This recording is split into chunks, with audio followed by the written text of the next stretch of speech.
Hi everybody, it's Sihdno back here again. Let me tell you, this video, if y'all can see by the title that I have underneath it, wow.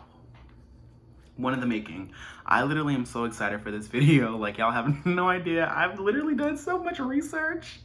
I've went through every single Nancy Drew game. I have looked at what I don't like and what I like about them. I'm not gonna describe each of them one by one like this, that's insane, but I'm gonna overall go over the good things, the bad things about the series, the traumas. This is a trauma unpacking.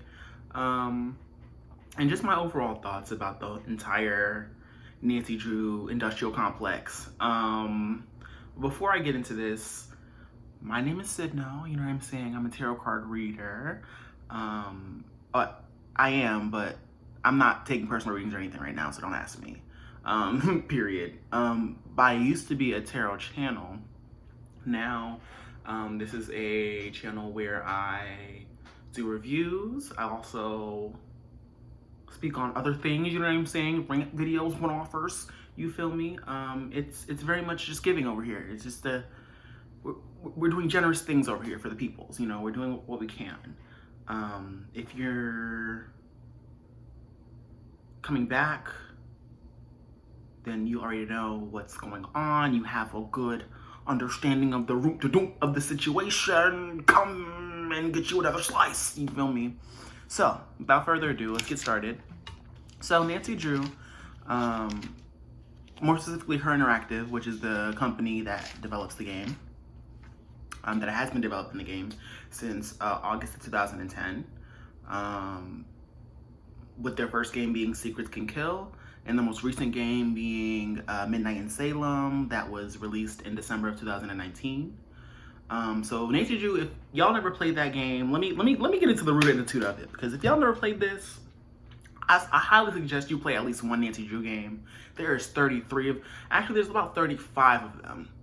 And I'll explain. There's 2 of them that are kind of separate from the usual typical Nancy Drew games, but I'll get into that when I get into it. So basically, the entire premise of the Nancy Drew game is, you're Nancy Drew, you feel what I'm saying? You are the baddest Caucasian teenage detective that ever lived, period. And you get flued out. So the game either starts you off, depending on the game, with getting flued out to solve a mystery, like shopping spree, or you are on vacation and you bump into a mystery just by pure coincidence, right? That's typically how it starts. Here's something that I do want to note about this game. So Nancy, the entire series, is a teenager. Other than a Midnight in Salem, which we'll discuss, because that game is some bullshit. But I don't suggest you play that game if you've never played a Nancy Drew game before. I do suggest that you play 1 through 32. At least one of those before you get into that new one, because my God. Or 1 through 33. My bad, 1 through 31. Girl, just keep it at 30 then. Don't listen to me. But Midnight in Salem is definitely not that girl, and I'll explain why. So,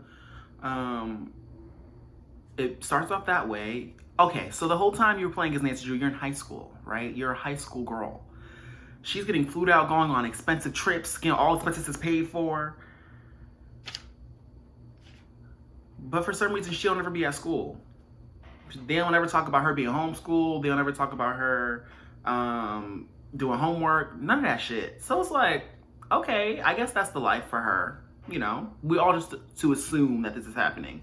And also what's confusing is between games, it jumps to different time periods. So at one point she'll be in the 30s, and at one point she'll be in modern times, but she'll be the same age. Weird. I never understood that, but you know, that's always been the crux de la crux of the game, is that it never really has a good grasp of time period and Nancy's age and the age of other characters. Like, it's very strange. So you start off, and then you typically, once you start the game, you get into meeting characters. It's a point and click game, so it's not like you can roam around with the WSAD. You have to like bust to the left with the arrow key, with the mouse button, you know. and like rotate and view shit with the mouse button. You know, it's giving that. I don't know what that was, but it's giving very much of that energy. You gotta boop and then you move, right? And that's what makes it, to me, really, really fun, because it doesn't take a lot to get into it. You know, I played them as a child, you feel what I'm saying? So it was not ever too much to get into. It was never complicated for real, for real. The puzzles themselves did get complicated at times, but for the most part, the games were very much just giving, let's put them brain cells to work, mama. Let's bust down the brain cells and see what's going on up in there. Let's get some gears running, you know what I'm saying? Twirling. And I love that. I love that for me. And I continuously played these games. I think I played every single Nancy Drew game except for the last one. There might be some that I've missed, but I'm pretty sure I've played all of them. What else before I get into specifics? Some of the games did have jumps and scares and bumps and frights in the nights. There's literally one game, I think it's Legend of the Crystal Skull, where in the beginning they tell the player you should play this in the dark because it's supposed to be scary. I mean, that game in particular was not that scary, but some of them, you know, did give me a little bit of, you know what I'm saying, a little bit of pause, a little bit of, you know. And before I even continue, I want to shout out the baddest bitch to ever grace the YouTube land. His name is Michael Gray, aka Arkle Fump. He is the YouTube authority on Nancy Drew, period. I don't know what else to say about him. I literally have been watching him ever since I started playing Nancy Drew games, because he would have all the walkthroughs for them. At times when I would get stuck, I would try to go I would try to go to a specific video on that part to figure out how to get past that puzzle. But he held the girls down for so long. And if you want to get into Nancy Drew and really, like, you know, understand, I suggest you follow or subscribe to his YouTube channel. I have it in the description. Arkle Fump, iconic. What an icon. I can't believe, you know, someone like that was existing when I really needed them the most, you feel me? It's giving the Avatar was there tease, you know? And like, he's actually such an authority. Her Interactive has like invited him to do a lot of stuff, so he's really that girl. Like, best believe, like, he don't be playing. Unless it's Nancy Drew. Okay, we stop. So, okay, we meet characters, we roam, we do puzzles. At the end, there is typically like a twist. You know, there's probably like, it depends on the game. There could be like several different twists that jump up throughout the plot. But for the most part, when you find out who the main villain is, that is the plot twist of the game. And by that point, you just have to escape whatever bullshit that they put on you, whether you gotta escape lava or drowning or freezing to death or getting fucked up by a statue, getting exploded, whatever the case may be. You gotta find a way out, and then you beat the game, and then you can hop on to the next one. There's about 30 some odd other ones that you could play. Now, my favorite out of the entire Nancy Drew Industrial Complex, my favorite game, is Curse of Blackmore Manor. Period. No competition. None of the other girlies could compare to Curse of Blackmore Manor. I'm biased because that is the first Nancy Drew game that I was introduced to. But I don't care. It's the best one. Period. That one in particular has, I think, the only one that really has zodiacal puzzles. There's a puzzle in there where like there's this box that has all these zodiac signs and moon things, and you gotta, I love that puzzle down, and I love the whole, it's just, I do recommend playing that one, Curse of Blackmore Manor. Here's the thing about the games though. This is something that I do have to discuss. There's a lot of times where, since it was made with kids in mind, there isn't the best dialogue, there isn't the best storyline telling. It's not really giving the girls Pulitzer. Is that how you say that? Pulitzer? Pulitzer? I'm gonna give the girls Pulitzer. It's not giving Pulitzer teas.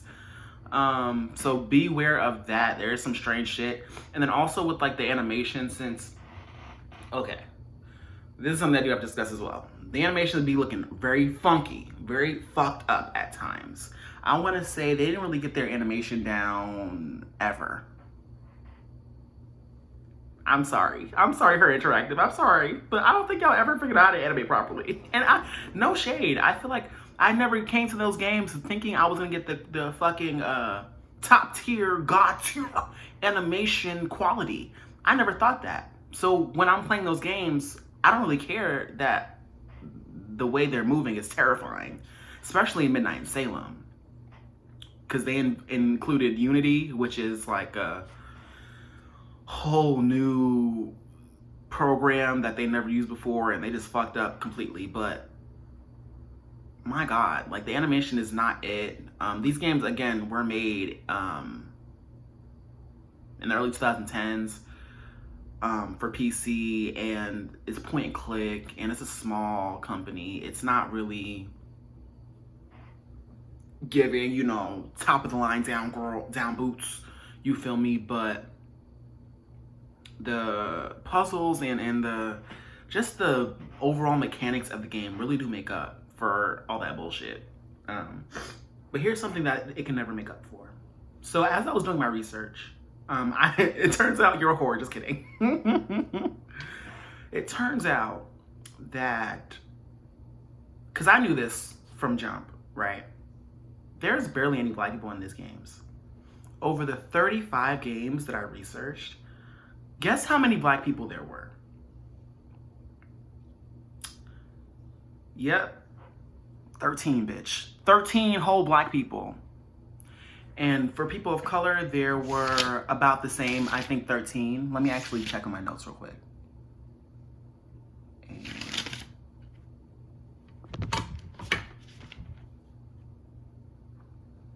10. So that's a problem. That's a big fucking problem. And the reason why it's such a problem is because these games make it seem as if, because here's the thing, like I said before, Nancy gets flew out to all these different locations, right? So they're making it seem as if in these locations, niggas don't exist. People of color don't exist. And I find that very weird. Considering that there's a lot of times where she is digging into people of colors and black people's culture in order to solve puzzles, yeah, we don't see no niggas and no non-black POC anywhere.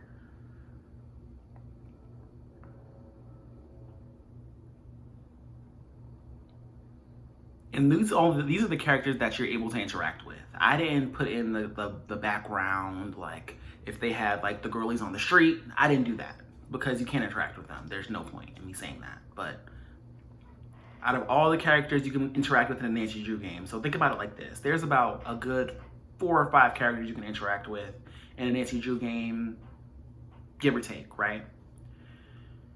There are 35 games. Multiply 4 times 35, and that's a big number.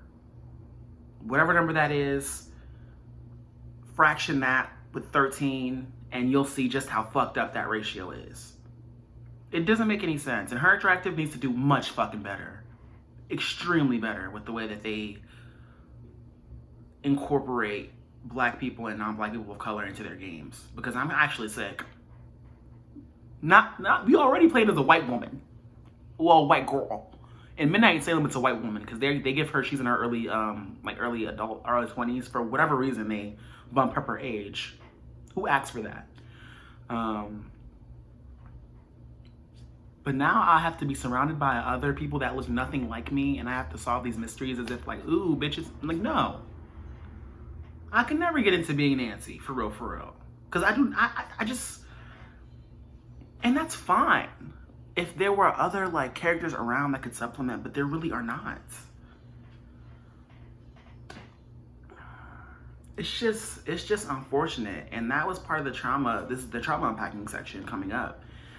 Is that I always felt like so disconnected because I really wanted to see like, you know, and I'm not saying that there aren't any at all, but in comparison to how long the series has been running and how many games there should be much more.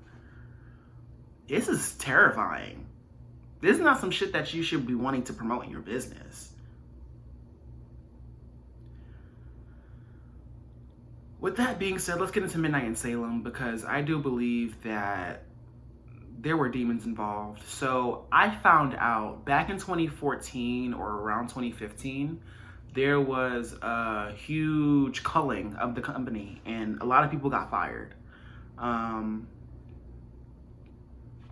Like half their staff got laid off, including the original voice for Nancy Drew.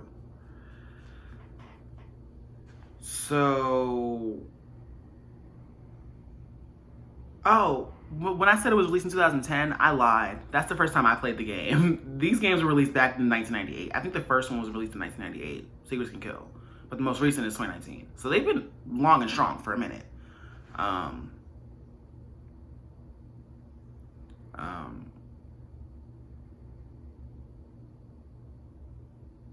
So, what was I about to say? Girl, I wish I could edit, because then you wouldn't be able to see me all doing this bullshit, but who cares? Anyways, Midnight in Salem. Not only did they decide to do the Unity program and completely make the animation much worse than it already was, but again, there's only one black character. So in that game, the main magic of the Nancy Drew games to me is the puzzles. Even if the puzzles don't necessarily match with the storyline, the puzzles themselves are so interesting that they create like a whole new character in the game. In Midnight in Salem, I didn't play it, but I watched a playthrough of it. I actually have it, but the way my computer is set up, I can't really play it because the Unity bullshit done fucked up enough stuff, so the graphics card in my laptop needs to be updated. That's another thing. I don't know why the fuck y'all making us do all this shit just to play an Nancy Drew game. Please. The graphics that they decided to use are so fucking thin, but thick. It's giving traction alopecia tease to the animation. And I really don't know how else to explain it. Y'all go look up that game yourselves and really, like, it's really ugly. Like, and like the character models, like when you're talking to them, like their faces just keep moving like wildly. So like I'm Nancy, right? So I'm talking to, let's say I'm talking to one of the Hardy Boys, okay? I'm talking to Frank. So I'm Nancy, hey Frank, what's going on? Of course we never see Nancy in the games. That's another thing. We never see Nancy. We've never seen Nancy. We've seen maybe her back. We may be seeing like her at a large bird's eye view while doing a puzzle, but we never see Nancy up close. We don't know what Nancy looks like. I just wanted to say that. But so you're talking to Frank in Midnight in Salem, and Frank, you say whatever to Frank, and here's how Frank's face be. Yeah, Nancy, it's great to talk to you too.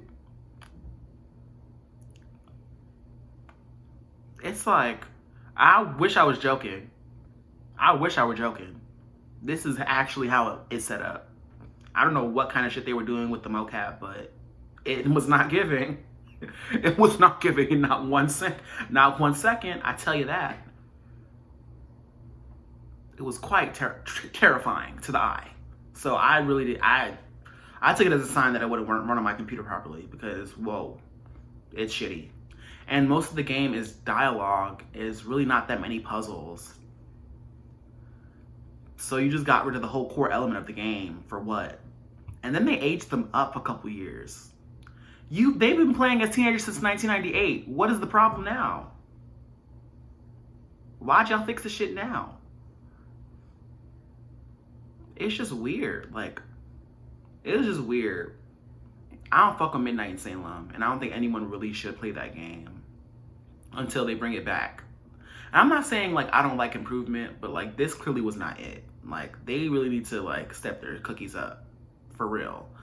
And give us another dossier. So like, okay, let me explain what the dossier is. So the main Nancy Drew series has a certain animation style to it, but in the dossier games, Resorting to Danger and Lights, Camera, Curses, those games have different animation styles that are very interesting and very unique to the Nancy Drew, industrial complex. And I personally really did enjoy those games.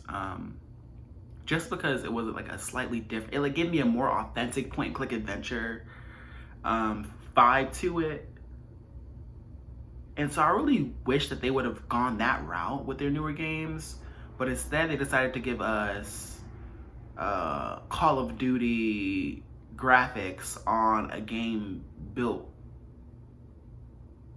for a regular computer. You know what I'm saying? They just did too much. And I feel like that really just destroyed the whole entire shit. But again, like I said, almost half the company got laid off back in 2015, 2014. And they enlisted the help of a new developer, Mipumi Games, which they actually made, Mipumi Games made, they made, what series is that? They made a popular game series. So they, I mean, they're, you know, they had experience, but it's like not with Nancy Drew, you know. So it was just all fucked up. But I think that's gonna be the end of this video. I love talking about Nancy Drew. I can talk about Nancy Drew all day. Okay, so I recommend I recommend playing the Dossier games for sure. I also recommend playing Curse of Blackmore Manor, Legend of the Crystal Skull, because that's the most likable in it per capita. I also suggest playing, what's my other favorite one? Shadow at the Water's Edge, the Japanese, when she's in Japan, iconic. I love that one. Warnings at Waverly Academy. I love the fact there's a black person in there, period. And what's another one that y'all could play? I'm